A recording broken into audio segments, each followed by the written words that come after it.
Are we currently on the brink of seeing a shift towards new global superpowers? If we look at the power wielded by any nation right now, the United States could be said to be in a globally dominant position. Before it, Great Britain and its empire was the dominant global force, and prior to that, there is a long line of countries that have at one time sat at the apex of the global economy, culture, science, and military strength. Great nations may also decline, a concept known as declinism, while simultaneously other nations are busy evolving into powerful states. For a number of years now, a handful of nations have been developing at a rapid pace, and today we'll compare them with the mighty USA in this episode of the Infographics show, the USA versus BRICS. Don't forget to subscribe and click the bell button so that you can be part of our notification squad. BRICS is an acronym standing for the 5 countries it represents: Brazil, Russia, India, China, and South Africa. The acronym at first was just BRIC, until South Africa made an appearance in the association in 2010. BRIC was formally started in 2006 when the first BRIC meeting was held under the aegis of a mutual agreement to boost each member country's development. Not only developments relating to economy, business, and trade, but also education, agriculture, health, technology, science, and the arts. Together, BRICS is a powerful conglomerate, accounting for 42.58% of the world's population, and according to the International Monetary Fund, about 22% of the world GDP. Compared to the United States, in terms of size alone, it's Goliath staring down at David. If we look at the numbers, BRICS has a combined population of about 3.6 billion people. The USA has a population of just 325 million people. The US GDP is the biggest in the world at $18 trillion plus, although BRICS combined has a GDP of $37 trillion. The US is not expected to make any headway on BRICS anytime soon regarding economic growth, with its estimated growth to be around 2% over the next few years. BRICS is expected to see growth of around 5%. In an article in The Atlantic published in 2012, Goldman Sachs projected that China's GDP alone would be equal to America's by 2027 and then leap past it. In regard to economy, BRICS nations are ascending quickly. This growth, it's believed, will lead to much stronger militaries, especially those of China and India. Right now, the US spends more on its military than any other nation, with a defense budget of $639 billion for 2018. It's such a large budget that even 5 emerging nations' defense budgets together don't exceed it. According to the Global Firepower Index, Brazil's military budget is currently $24.5 billion, Russia's is $44.6 billion, India's is $51 billion, China's is $161.7 billion, and South Africa is $4.6 billion.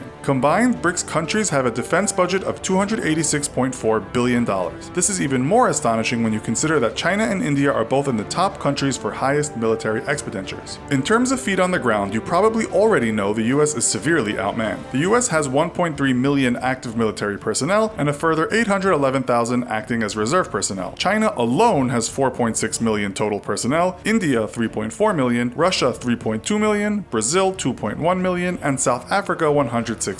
In total, that is almost 13.5 million people ready to fight. Workforce aside, the USA still spends more than all these other countries. So where does the money go? In terms of land equipment, the USA has around 5,884 tanks, 41,000 armored fighting vehicles, 1,934 self-propelled guns, 1,299 towed artillery, and 1,331 multiple launch rocket systems. Most of this equipment is the latest in military innovations, with the US continually developing more advanced war machines, such as its latest battle tank, the M1A2 SEB V4. Russia and China, the 2 strongest of the BRICS militaries, alone make a formidable force on the ground. If the 2 nations were to form a military duo, they'd have over 24,000 main battle tanks, over 35,000 armored fighting vehicles, almost 8,000 self-propelled guns, over 12,000 towed artillery, and over 5,000 multiple launch rocket systems. As well as having strong fleets of tanks, the 2 countries are currently developing 2 new tanks that are rated as highly as the new M1A2 in China's VT4 and Russia's T14 Armata. India also has some modern land equipment and is currently investing billions of its new money into thousands of pieces of new artillery. This will include a fleet of Arjun Mk2 third-generation battle tanks. Brazil has modern weapons, much of which was bought from the USA, the world's biggest arms exporter. Its most extolled land weapon is its almost 400-strong fleet of German-made Leopard 1 tanks that it acquired in 2006. If the USA can't compete on the ground, it certainly can in the air. The United States Air Force is by far the most advanced in the world. The number of modern aircraft alone in the US Air Force can match a number of leading nations put together. This can be credited to the US Air Force having a bigger budget than any other nation's entire military budget. From its 13,444 aircrafts, the US can choose from a number of some of the world's most advanced machines. This includes almost 1,000 F-16 Fighting Falcons, 195 F-22A Raptors, 257 F-15E Strike Eagles, a large fleet of McDonnell Douglas CF-18 Hornets and FA-18E Super Hornets, as well as its new pride of the skies, a fleet of F-35A Lightning IIs. As we said, no Air Force comes close to this, but Russia, India, and China have highly rated equipment and are often part of lists containing what is said to be the world's best air forces. It's worth noting that the two latter countries are investing heavily in aerial military developments. Russia's most advanced aircraft is its highly rated Sukhoi Su-35, followed by its Sukhoi Su-27s and MiG-31 interceptors, all of which are part of a fleet of 3,000 aircraft. That's why Russia usually follows the US on the most powerful list. India also has a considerable cache of aircraft, including Russian-made Sukhoi Su-30 MKIs and Mikoyan MiG-29s, as well as the respected French-built multi-role fighter, the Dassault Mirage 2000. China is perhaps playing catch-up, but it's doing a good job. Its fleet consists of Russia's Su-35s and Su-27s, but the country is also looking to match America's F-35 with its own Chengdu J-20 stealth fighter. Brazil's most modern aircraft, the Saab JAS-39 Gripen multi-role fighter, is another top 10 aerial fighting machine. Currently, the South African Air Force has nothing that compares to its BRICS partners. As we take to the seas, again the United States spends as much on its Navy, about $170 billion, as other countries could only hope to spend on all military branches. Much of this money goes on infrastructure, operations and maintenance, personnel, research and development, as well as acquiring new ships. The USA currently leads the world in terms of aircraft carriers, owning 11 of them. It's currently developing the Gerald R. Ford-class supercarrier, which should help bolster the Navy's position as a global leader. These ships are of great importance as they are, in effect, floating militaries. The US also has 22 cruisers, 67 destroyers, 8 frigates, 75 submarines, 0 corvettes, 9 amphibious assault ships, 11 mine warfare ships, and 55 patrol ships. According to National Interest, the USA and the UK will be followed by 3 countries as the most powerful navies in the near future. You guessed it, those countries are China, India, and Russia. While Russia is to be expected, both India and China have been pouring money into their respective navies. Pundits believe that by 2030, India will have the second largest navy in the world and will also have its own supercarrier. It currently has 1 aircraft carrier, 0 cruisers, 11 destroyers, 14 frigates, 15 submarines, 23 corvettes, 0 amphibious assault ships, 7 mine warfare ships, and 72 patrol ships. China is on track to have the largest fleet come 2030 and is close to finishing its secret supercarrier, the CV-18. Russia's greatest threat is its large fleet of 60 submarines, some carrying devastating ballistic missiles. Again, both Brazil and South Africa are not regarded as having strong navies in terms of global power, but together the former triumvirate of BRICS navies would be dominant if they were all on the same side. As we come to the end of this episode, we must mention nuclear capabilities. The US and Russia own around half of all the nuclear weapons in the world, with China's small arsenal of around 260 non-deployed weapons being a matter of speculation in terms of numbers. India is said to have around 120 warheads and is believed to be working on increasing its nuclear arsenal. Brazil and South Africa have no nuclear weapons. So, do you think the US would stand a chance against BRICS, or would it be a total wipeout? Let us know in the comments. And if you like this video, be sure to check out our other video, North Korea versus South Korea. Thanks for watching, and as always, don't forget to like, share, and subscribe. See you next time!